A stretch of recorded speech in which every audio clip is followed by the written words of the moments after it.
Oscar Amaral tampoco necesita presentación, hombre de la casa, para hablar de los 15 años de la radio, ¿no? Y si empezamos por el principio, valga la redundancia, hablamos de Inocencio Di Giacomo. ¿Cuándo comienza la relación de Oscar Amaral con Inocencio Di Giacomo y qué recuerdos tiene de ese hombre que fue el creador de Libertador? Bueno, yo te podría decir que yo soy un producto 100%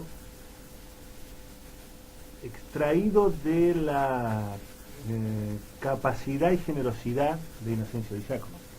Yo llego en el año 1983 a Radio Tabaré, que era dirigida por Di Giacomo. O sea, cumplí, no, creo que no había cumplido la mayoría de edad, con ganas de hacer un programa de música para la juventud, que es lo que siempre a esa edad nos motiva a estar en un medio de comunicación.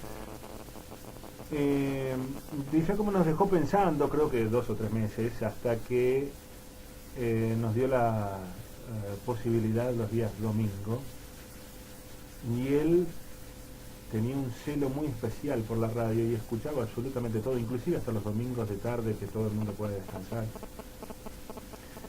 Nos dejó unos meses en ese tramo de programación.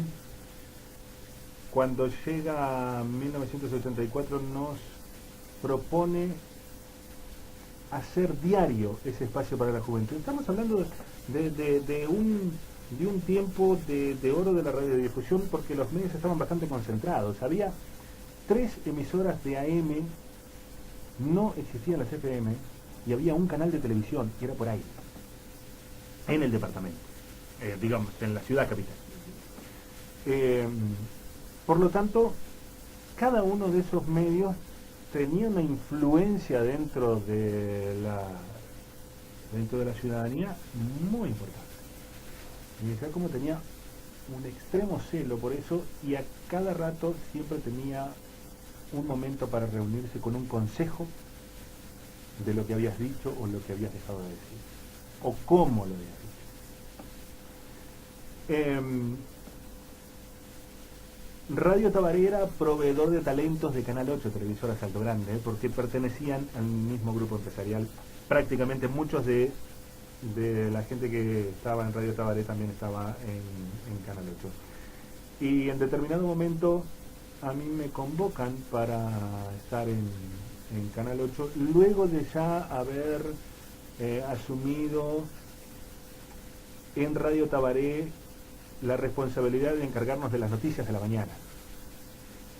Surge una nueva idea de revitalizar lo que era el informativo clásico del mediodía de Canal 8, Saltovisión, y a los pocos meses el doctor Helpi, que era el director de Canal 8, nos coloca en la jefatura de noticias del canal, y no podemos seguir cumpliendo más esa tarea tan querida que teníamos en Radio Tabaré, así que abandonamos momentáneamente la radio y nos dedicamos por unos años a la televisión, hasta que en el 96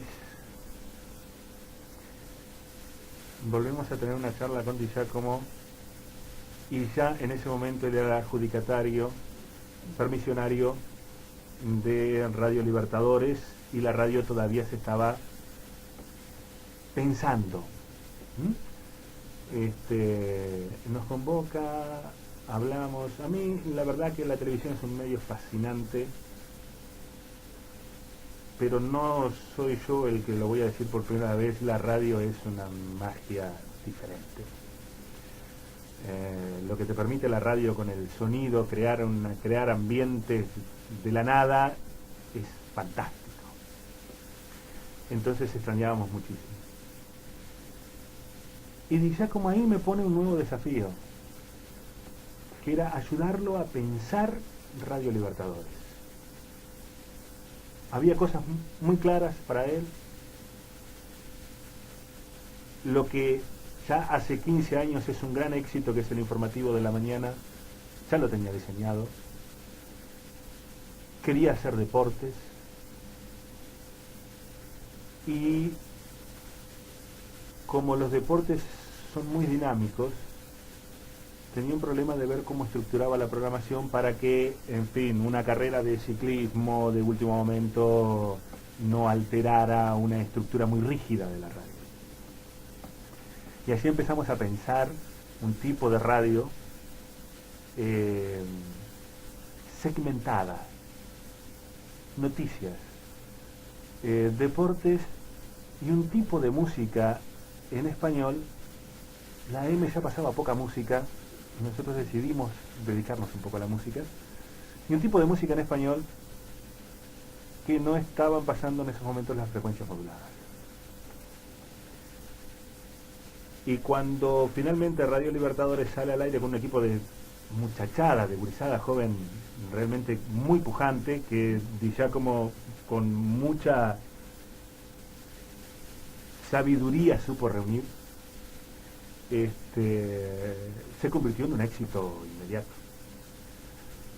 Entonces, para mí Libertadores sí está asociado indudablemente a Inocencio Di Giacomo, porque tiene su sello personal.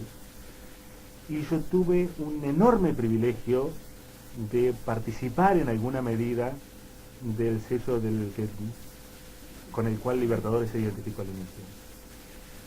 Pero para mí, Inocencio Di Giacomo es como el padre de mi carrera profesional y el impulsor, el que siempre me empujó, el que siempre me ponía un desafío por delante, y el que siempre estaba ahí para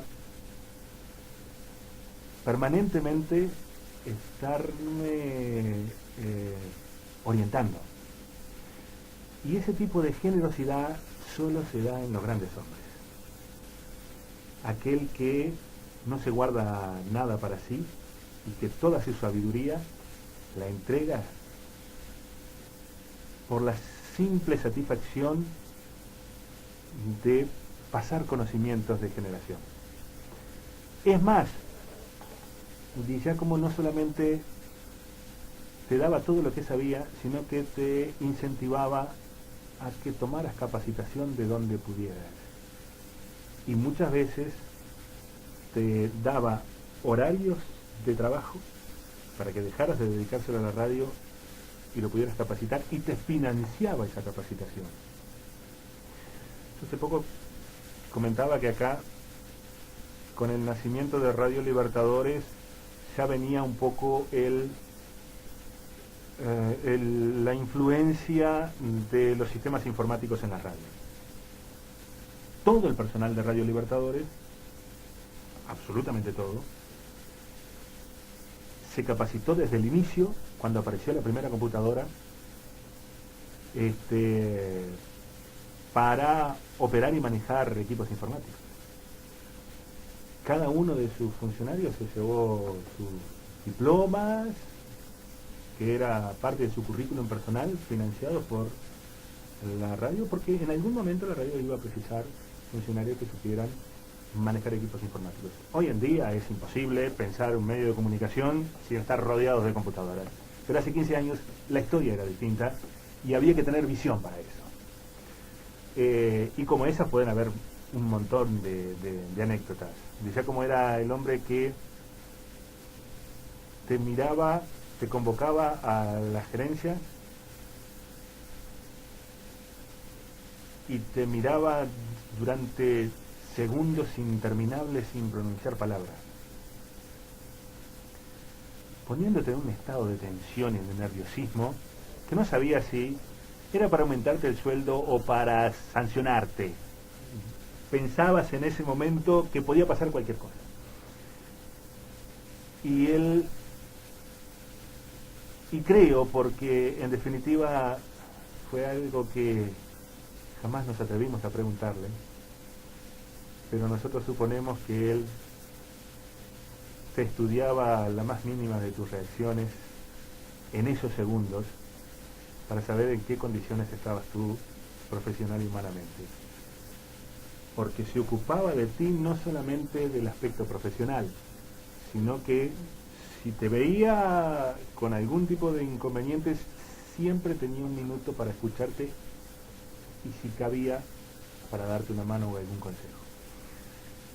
Entonces, que Radio Libertadores esté asociado al nombre de Inocencio Di Giacomo,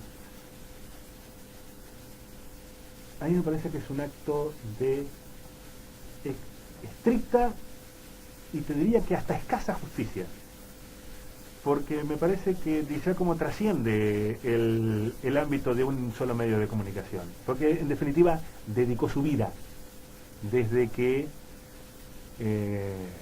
comenzara en una historia que nos contaba en interminables noches de conversaciones que se divagaban de distinta manera en la antigua Radio Cultural, hasta su pasaje por Tabaré y hasta llegar a dirigirla y hasta llegar a ser el permisionario de un medio de comunicación.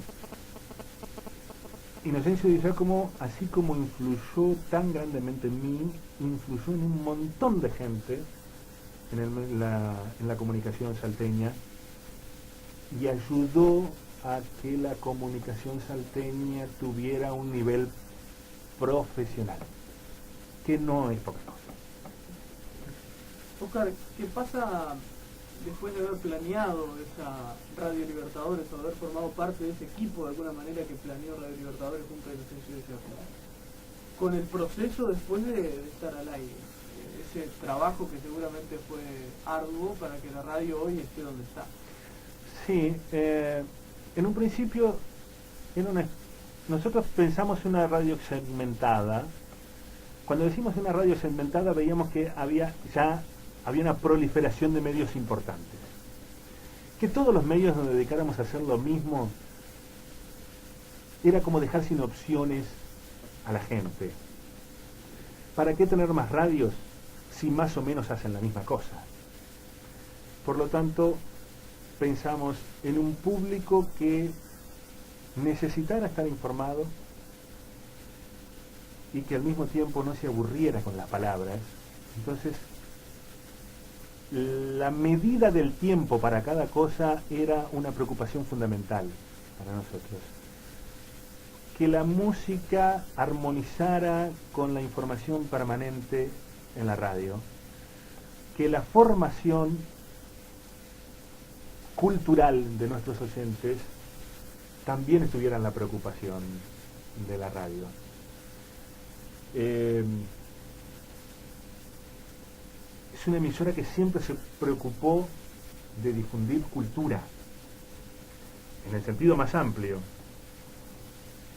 Y ya como una de las cosas que nos inculcaba era que los medios de comunicación no estaban ni deberían estar habilitados para cierto lenguaje. Es más, tendrían que ser un gran defensor del lenguaje tal cual la Academia Española lo diseña para nuestras latitudes. ¿Y por qué es esto? Y yo sigo sosteniendo lo mismo pese a que a reconocer que hay un lenguaje de calle y hay un lenguaje coloquial y que escuchamos en otros medios de comunicación algún tipo de expresiones que los que venimos de esa escuela como que nos rechinan. Y ya como lo decía de esta manera, nosotros muchachos nos reunimos en un asado a las 3 de la mañana y después de comer y tomar abundantemente y de circular por innumerables anécdotas de todo tipo y calibre, nosotros estamos aquí habilitados a algún improperio, alguna mala palabra, pero nosotros mismos, el lunes a la mañana, en la oficina de la radio, estamos totalmente inhabilitados para eso.